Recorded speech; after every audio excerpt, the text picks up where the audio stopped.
Em nome do Pai, do Filho e do Espírito Santo. Amém. Ave Maria, cheia de graça, o Senhor é convosco. Bendita sois vós entre as mulheres, e bendito é o fruto do vosso ventre, Jesus. Santa Maria, Mãe de Deus, rogai por nós, pecadores, agora e na hora de nossa morte. Amém. Ó Maria, concebida sem pecado, Rogai por nós que recorremos a vós. São José, Rogai por nós. podeis vos assentar.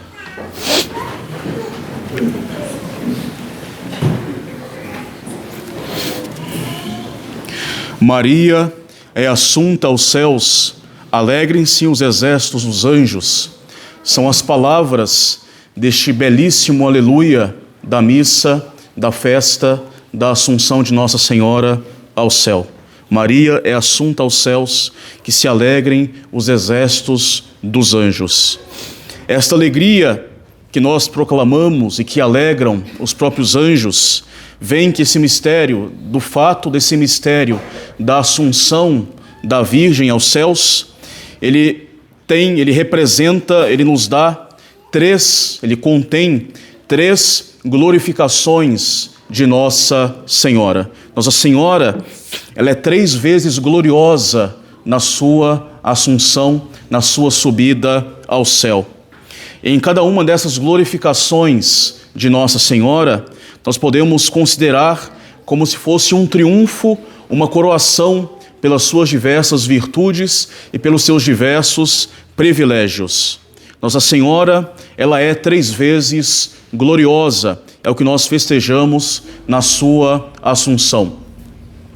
Nossa Senhora, primeiramente, ela é primeiramente gloriosa porque, por causa da sua feliz ressurreição, Nossa Senhora, antes de todos, depois de seu Filho e antes de todos os homens, ressuscitou. E nesta primeira glorificação de Nossa Senhora, que é o fato da sua ressurreição, nós podemos ver aí o triunfo do privilégio da Imaculada Conceição e o triunfo do privilégio da virgindade perpétua de Maria Santíssima. Em efeito, se nós pensarmos bem, a morte e a podridão do sepulcro, a corrupção do sepulcro, são um humilhante castigo pelos nossos pecados. São Paulo nos fala que o salário do pecado é a morte. E também em outra parte, o mesmo São Paulo diz: por um homem entrou no mundo o pecado, e pelo pecado a morte. Deus não nos criou para morrer. Deus não nos criou para passar pela corrupção do sepulcro. Deus nos criou como criaturas compostas de corpo e de alma para permanecermos como criaturas compostas e perfeitas como fomos criados, e para como criaturas compostas, tão logo depois da nossa passagem por esta vida, conseguir, enfim, o reino dos céus, sem passar por esta decomposição da nossa pessoa, do nosso ser, causado pela morte. Deus não nos criou para morrer. E, como consequência, essa morte, ela é consequência justamente do pecado. A morte entrou no mundo por causa do pecado. E não deveria ser, então, como uma consequência lógica, a morte deveria ser um destino de Maria, não poderia ser o destino para Maria Santíssima. Porque justamente Nossa Senhora, nós cremos firmemente, e assim nos ensina a Igreja e a tradição, que ela foi concebida sem pecado original desde o ventre de sua mãe. Ela foi preservada do pecado por um privilégio único que só pertence a ela. Ela foi preparada com as mais excelentes virtudes desde o dia da sua conceição, graças, dons do Espírito Santo, frutos do Espírito Santo, para ser mãe de Deus, uma digna mãe de Deus, para ser o perfeito receptáculo para a encarnação do Verbo, para que a sua carne santíssima pudesse dar ao Verbo encarnado uma carne santíssima. E assim, claro, Nossa Senhora, com a sua perfeição, com as suas virtudes, seria também uma poderosa cooperadora na obra da nossa redenção. Maria, nós sabemos, ela viveu sem a mais leve sombra de imperfeição nesta terra, sem o mais leve pecado. Viveu sem pecado algum, né? Em tudo na sua vida, ela soube agradar plenamente a Deus. Em cada um de seus atos, ela agradou plenamente a nosso Senhor. Foi plenamente santa na sua vida. E em virtude desse grande privilégio da Imaculada Conceição, em virtude da sua impecabilidade, em virtude, né, da sua santidade, Nossa Senhora não deveria passar pela terrível humilhação da morte. Mas ela, na sua grande humildade, como dizem a maioria dos teólogos, na sua grande humildade, ela soube abraçar voluntariamente a morte para se configurar perfeitamente com o seu filho. Se até o seu filho, né, acabou passando pela morte, quanto mais ela, e assim ela abraça voluntariamente a morte e ressuscita, sendo uma configuração perfeita com o nosso Senhor. Mas mesmo assim, passando pela morte, mesmo assim, ela não poderia passar pela corrupção da morte. Essa corrupção da morte, essa podridão do sepulcro, não poderia jamais tocar a santidade do seu corpo sempre virgem, santíssimo, esse corpo sem pecado algum, esse corpo que foi sempre instrumento para a glorificação de Deus, instrumento para honrar a Deus, instrumento de grande santidade. Esse corpo não poderia passar pela podridão do verme que um dia nos roerá a todos nós. Nossa Senhora teve esse seu corpo santíssimo preservado da corrupção. Esse corpo que nós chamamos nas ladainhas justamente de vaso espiritual, vaso honorífico, vaso insigne de devoção. Quando nós dizemos isso nas ladainhas, nós louvamos a santidade do corpo de Nossa Senhora e desejamos ter, imitar naquilo que nos for possível, que nos der a divina providência, a graça, poder imitar também em nós esta santidade. Foi então preciso que Nossa Senhora fosse tão logo despertada do sono da morte pelo seu Filho.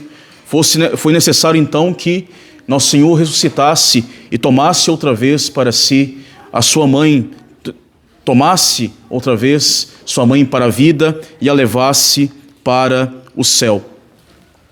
É verdade, é uma verdade de fé, que todos os nossos corpos um dia, pecadores ou não, nós seremos ressuscitados no fim do mundo, quando Cristo vier julgar os vivos e os mortos. É uma realidade, a ressurreição da carne é uma realidade da nossa fé cristã. Mas esse corpo virginal de Maria Santíssima, este corpo castíssimo e santíssimo, merecia ser acordado muito tempo antes e de uma maneira muito doce. Nosso Senhor não deixou que sua mãe fosse durante muito tempo presa das garras da morte, mas tão logo ele a suscitou do seu doce sono para levá-la para o seu reino junto de si. E aqui cabe muito bem colocar essas palavras dos cânticos, quando a esposa dos cânticos diz: meu bem-amado me disse, levanta-te, minha amada, vem, minha formosa, eis que o inverno passou, cessaram e desapareceram as chuvas, apareceram as flores na nossa terra, a vinha em flor exala o seu perfume, levanta-te, minha amada, formosa minha, e vem. E essas palavras caberiam muito bem justamente dos lábios do Santíssimo Salvador a chamar outra vez a sua mãe à vida e levá-la para o céu.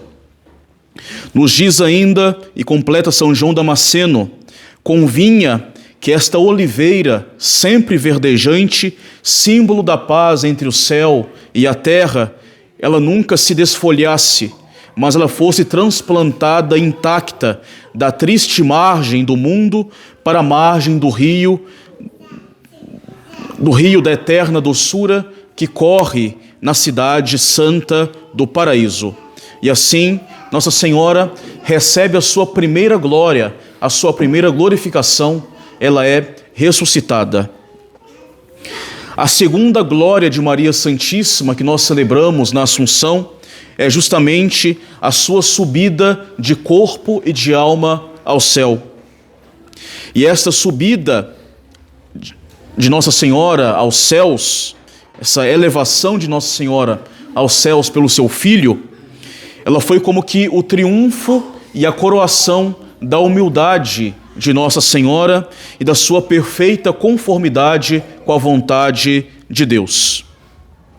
Nossa Senhora, no dia da Anunciação, diante do anjo Gabriel, ela havia se declarado ser a escrava do Senhor. E ela buscou essa simplicidade de escrava de Deus na sua vida terrena, na simplicidade da sua vida, e sempre buscou conhecer e fazer unicamente a vontade de Deus. Nossa Senhora viveu pobre, desconhecida da maioria dos homens, viveu na casa de um carpinteiro, a quem ela foi submissa, e todo o tempo ela estava praticamente a cuidar da sua família, do seu esposo e do seu filho. E foi escondida assim a vida de Nossa Senhora. Nossa Senhora ela permaneceu oculta durante o apostolado público de Nosso Senhor Jesus Cristo. Pouquíssimo ela apareceu, senão nos momentos mais importantes, no início do apostolado, nas bodas de Caná, e depois no fim, ao pé da cruz. E justamente nesta hora que é a hora decisiva contra o mal, lá estava ela, a nova mulher, a nova Eva, ao lado do seu filho, ao pé da cruz, sofrendo as humilhações da mãe de um condenado, como era considerado ali aquele homem crucificado entre dois ladrões. Sofreu ainda esta humilhação e sofreu oferecendo ela mesma o seu filho bendito e se conformando perfeitamente à vontade salvífica de Deus. Ela estava ali a contemplar a morte do seu filho, tendo seu coração de mãe rasgado, e ao mesmo tempo se conformar à vontade de Deus, oferecendo ali, querendo oferecer realmente o seu filho pela salvação também da humanidade. E era muito justo então que Deus recompensasse esta extrema humildade de Nossa Senhora. E se cumpre então, podemos dizer assim, o que ela profetizou no Magnificat: a minha alma glorifica ao Senhor, o meu espírito exulta de alegria em Deus, meu Salvador, porque Ele olhou para a humildade da sua serva. Por isso, desde agora, as gerações me chamarão a bem-aventurada, porque realizou em mim maravilhas aquele que é poderoso e cujo nome é santo. Ele manifestou o poder do seu braço, ele desconcertou os corações dos soberbos, derrubou o trono dos poderosos e exaltou os humildes. E esta gloriosa subida de Nossa Senhora aos céus, Nossa Senhora mereceu, essa sua subida aos céus, ela mereceu pela sua grande humildade.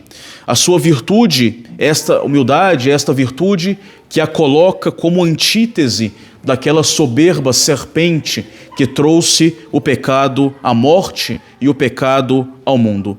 E por isso que ela é então recompensada com a sua subida aos céus. Aquela que se fez escrava do Senhor, aquela que abraçou a humildade, aquela que soube se colocar totalmente nas mãos de Deus, aquela que soube fazer totalmente a vontade de Deus na sua vida, apesar de tantas humilhações, ela, na sua ascensão, é exaltada como a Senhora do céu e da terra. E assim Deus exalta os humildes. A terceira glória de Nossa Senhora que hoje nós festejamos é justamente Maria Santíssima, que tem a sua entrada no céu. Ela é coroada como Rainha do céu e da terra. E esta glorificação, esta coroação de Maria, podemos dizer que é o triunfo da sua maternidade, o triunfo da sua maternidade divina.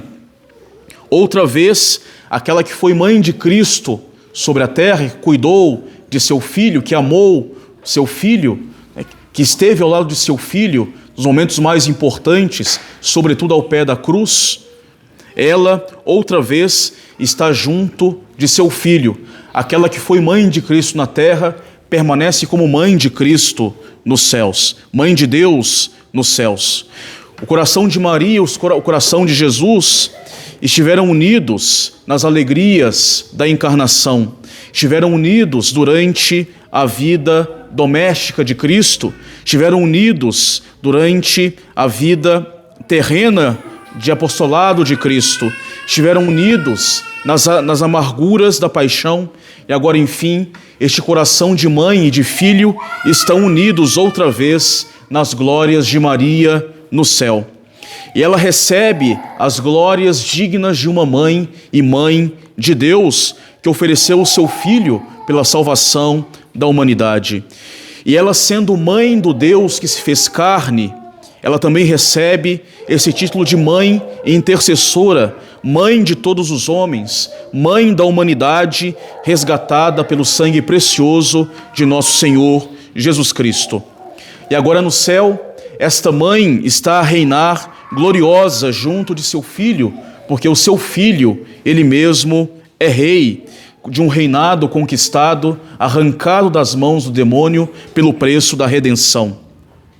Esse reinado glorioso de Maria Santíssima nos é simbolizado pelas palavras do introito da missa de hoje, que é tirado do livro do Apocalipse 12, em que diz: apareceu um grande sinal no céu, uma mulher revestida de sol, a lua debaixo dos pés e na cabeça uma coroa de 12 estrelas.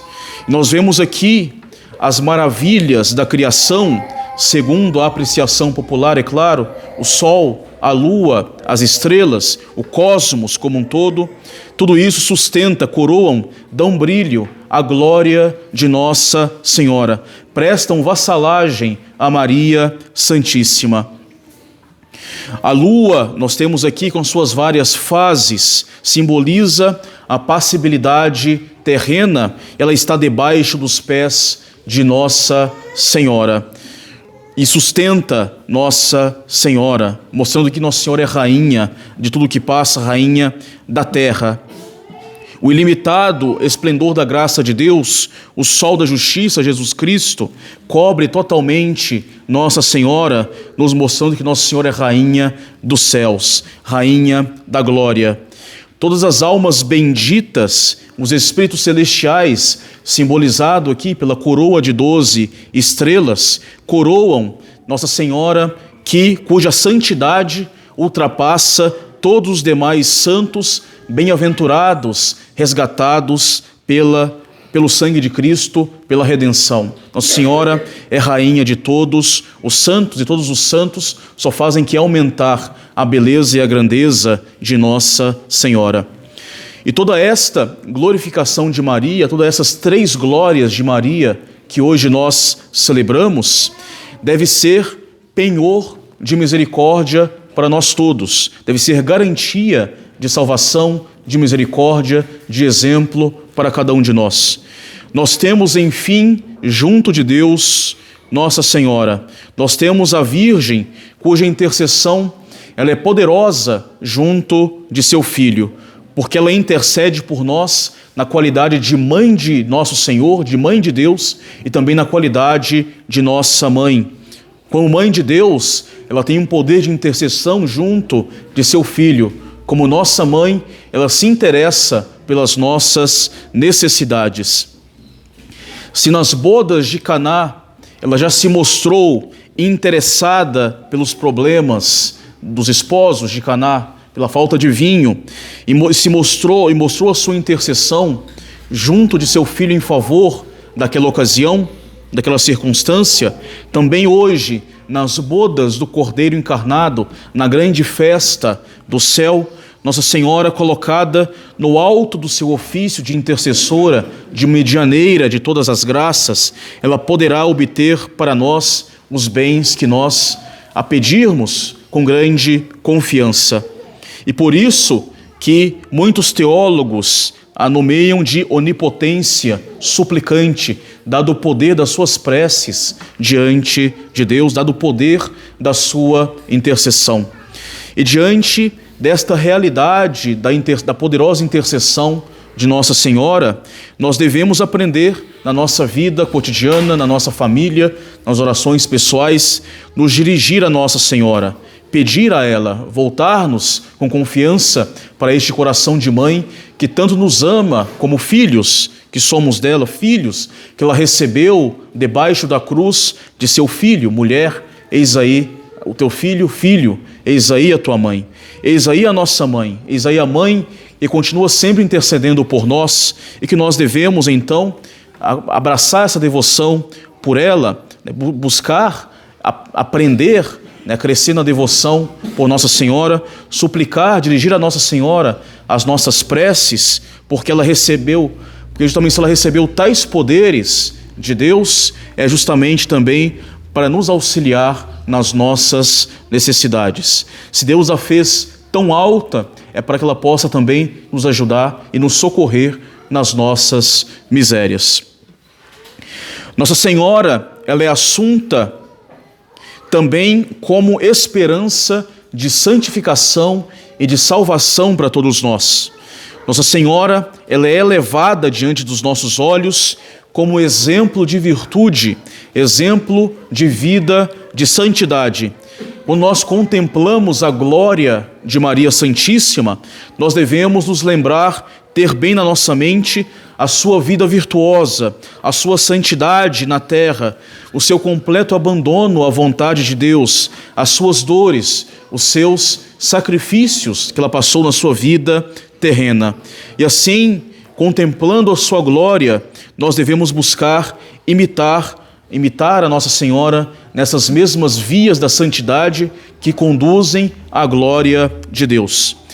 Se tivermos este real desejo de imitar Nossa Senhora, se nós nos esforçarmos para colocar em prática esse desejo de buscar realmente as vias da santidade em imitação de Maria Santíssima, nós vamos nutrir em nós uma real esperança de santificação, uma real esperança de salvação, porque nós vamos querer passar pelos mesmos caminhos de santidade pelos quais passou Nossa Senhora. E por isso, nesse sentido, sobretudo, que nos diz, por exemplo, São Luís Maria Grignon de Montfort, que a devoção a Nossa Senhora é um sinal de predestinação, é um sinal de salvação. Quem tem uma verdadeira devoção a Nossa Senhora, que passa pela imitação das virtudes de Nossa Senhora, tem a certeza de estar no caminho da salvação. Enfim, Nossa Senhora assunta, elevada ao céu, ela deve servir para nós como um bálsamo, como um doce perfume nas tribulações da nossa vida.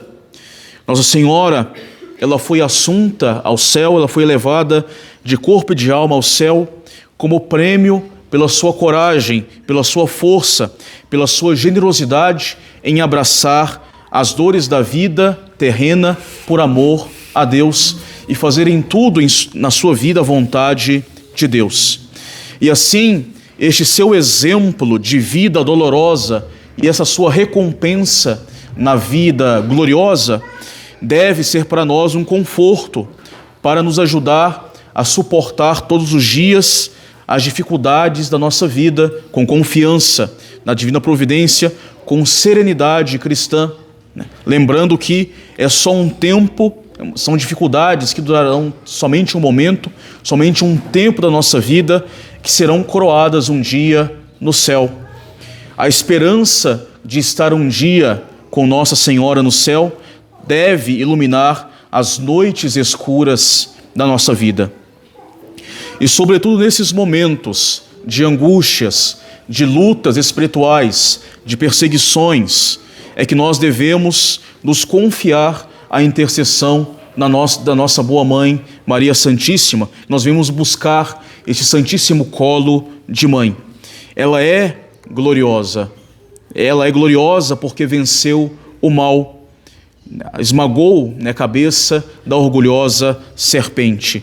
E ela justamente não nos abandonará nas nossas diante dos nossos males, diante das nossas mais diversas dificuldades. E neste título também é que nós, nas ladainhas, a invocamos como consoladora dos aflitos. Ela, de fato, é a consoladora dos aflitos. Nós devemos saber buscar este consolo nas nossas aflições, dificuldades da vida, das nossas labutas diárias, nessa devoção, à nossa Mãe Santíssima. Ela é consoladora dos aflitos. As glórias de Maria, essas 3 glórias de Maria que nós celebramos então na festa da Assunção, são também garantia de misericórdia para nós. Então, que essas glorificações de Nossa Senhora possam avivar cada vez mais a devoção a ela, devoção que todos nós precisamos ter na nossa vida cristã, no nosso seio familiar, sobretudo. Que essas glórias de Maria que hoje nós contemplamos, que nós celebramos, possam nos levar a pedir, com confiança, a sua intercessão. Se a Deus a fez tão alta, é para que ela possa nos socorrer também nas nossas misérias.